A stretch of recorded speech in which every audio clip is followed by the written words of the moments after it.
Magnificat anima mea Dominum, et exsultat spiritus meus in Deo salutari meo.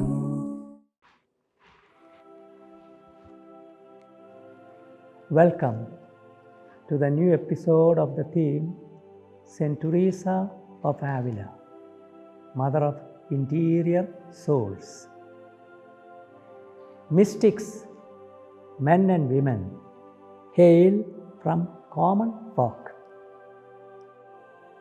Hebrew 4:15 says that Jesus was like us in every aspect, but without sin.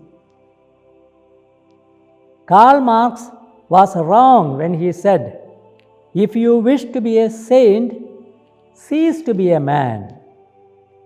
Christian revelation clearly shows that the real, perfect, and true man is the saint, the man who fashions his life after the example of the God-man, Jesus Christ. The life of Saint Teresa of Avila bears ample witness to this truth. I give you some passages from which we can hear the authentic and virile note of a saint, unlike any to be found in a stained glass window.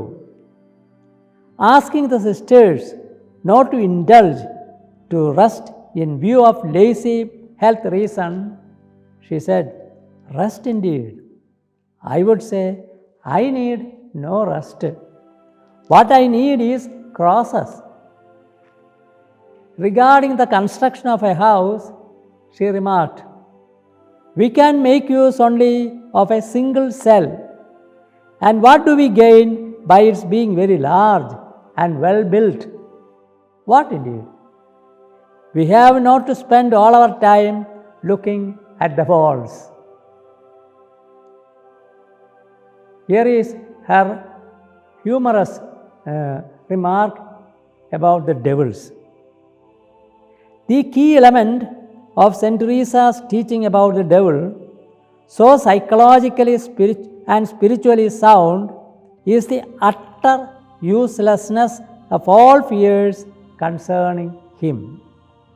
The saint writes, "The devils are no more trouble to me now than flies. Not a fig shall care then for all the devils in hell. It is they who will fear me. I do not understand these fears. Oh, the devil, the devil." Ye say, when we might be saying, "God, God," and making the devil tremble. Of course, we might, for we know he cannot move a finger unless the Lord permits it. Whatever are we thinking of? I am quite sure I am more afraid of people who are themselves terrified of the devil than I am of the devil himself. For he cannot harm me in the least, whereas they, especially if they are confessors, can upset people a great deal, and for several years they were such a trial to me that I marvel now that I was able to bear it. Blessed be the Lord, who has been of such real help to me." In a good-humored way, the saint could express herself at all times. Terms of self-contempt were frequently used in Spanish religious life at that time. One nun wrote to Saint Teresa and signed the letter, "Elizabeth of the Dunghill."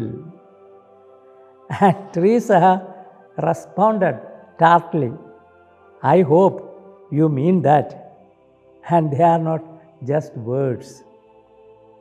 In a letter she writes, "He said a great deal to me about how St. Paul had persecuted the Christians and what he did afterwards.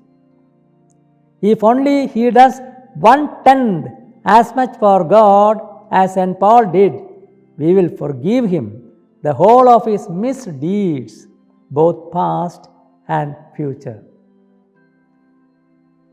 To protect herself and her friends at the moment of fight between the cast and the discast, she devised a set of code names that she used in her correspondence. The names are somewhat humorous, but they provide an insight into her sentiments about various groups and people. For example, she called herself in her letters Angela or Laurentia. John of the Cross was Seneca. Gratian, either Paul or Elisha. Antony of Jesus, Macario. The Nuncio Sega, Methuselah. The discalced Carmelites, either eagles or butterflies. The calced Carmelites, either cats or owls. And the Jesuits, ravens. Saint Teresa wrote, "What my nuns are afraid of is that we shall get some tiresome superiors who will lay heavy and excessive burdens on them.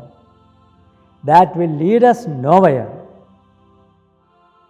When a visitator had written a number of directives of her nuns, she wrote, "Even reading the regulations made me tired. So what would it be if one had to keep them? Believe me, our rule will not stand adhesions from tiresome people like that. It is quite hard enough to keep as it is." Her methods to win over useful allies were as amusing as they were ingenious. To the formidable Dominican theologian Bartholomew de Medina, she sends a gift of a fine trout, instructing her messenger that if at all, it should be delivered in time for his dinner. And then she said, "We shall see if he will write me a few lines." He did, and far from being her relentless critic, he became an ardent supporter and her devoted admirer.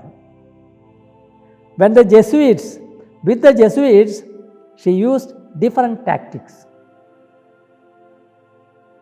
Think out questions to ask them, for this is what they like.